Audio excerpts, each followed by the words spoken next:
Alabama, police were shocked to find the bodies of 5 men who'd been brutally tortured. Phoenix had 370 kidnappings last year. Our local police are outgunned and do not have the financial resources to match the cartel's unlimited budget. Drug-related murders move north, covered by American media. But the real story of Mexico's drug war is being told mostly in Spanish.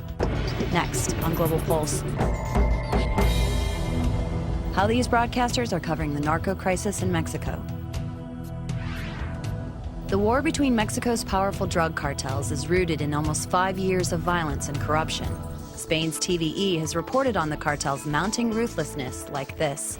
Mexico has once again become the site of a mass murder. 17 bodies have appeared in the northern city of Tijuana. 12 of the bodies were discovered gagged with their hands tied and sustained gunshot wounds to the head. They were in the middle of a construction site located next to a school. It was 11 o'clock at night in Morelia, the capital of Michoacán. Everyone waited for fireworks to begin after shouting Viva Mexico. El Grito, the celebration of Mexican Independence Day, turned into a nightmare when 2 grenades exploded, leaving 8 dead and 100 injured. No one has claimed the attack, but it is believed to be the first attack by drug cartels on the public. Images of the dead and wounded began to dominate Spanish-language media as cartel fighting spiraled out of the government's control. The numbers are staggering. 1,000 people killed in just the first 2 months of 2009, 6,300 in 2008, and more than 2,500 in 2007, Mexico's Attorney General told the Associated Press. Al Jazeera English showed how far the cartels will go to move their product. Mexico's Navy has captured a mini-submarine loaded with drugs off the country's southern coast. But there's been a surge in drug violence, and some Mexicans are asking if the war on drugs can ever be won. A report by the geopolitical risk analysis group Stratfor traced the flow of drugs from Colombia, Argentina, Peru, Bolivia, and Venezuela through Mexico to the U.S.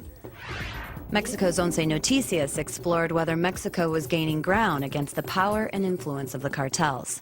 Mexico is showing signs of weakness in the fight against drug cartels, according to the first report released by the Political Observatory for Latin America and the Caribbean. The report reveals that owing to the capacity of the drug cartels to reorganize and infiltrate institutions, the Mexican government is at a huge disadvantage for winning this war. According to this analysis, Mexico faces challenges similar to those faced by Colombia, such as military deserters who have joined the ranks of the professional hitmen and work in favor of the drug cartels. Despite the government capture of important drug trafficking kingpins in 2008, the ongoing infiltration of security institutions shows that the economic capacity of organized crime is the biggest challenge to overcome. BBC News Online reports the government is answering that challenge by committing 40,000 army troops to win back control of towns lost to the cartels. Venezuela's Telesur questions the motive behind the show of force. In the beginning, the government said and admitted that it wanted to change the way people viewed the actions of the government. The government wanted to prove that it was, in fact, doing something to counter organized crime. Galavision considered the link between drug violence and Mexico's struggling economy, as it reported on President Felipe Calderón's PR strategy. I need a very strong public relations strategy to change the perception of Mexico in some circles in US and Europe. The bad perception about crime in Mexico is damaging investing, and the lack of investing is damaging the performance of the economy, so we need to break that. Once Noticias asked whether on Main Street, Mexico, the damage was already done. The fear of dying in a gunfight of rival drug trafficking gangs accompanies civilians on a daily basis. Even the media in the United States says that the people are scared and tourists don't want to come. Revolution Avenue is void of tourists, and the red light district is nearly deserted. Tourism has fallen like never before.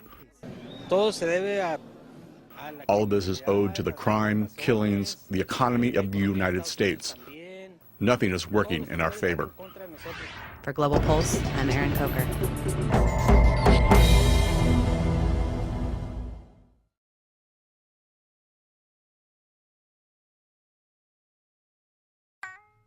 This program is brought to you by Link TV for educational and non-commercial use only.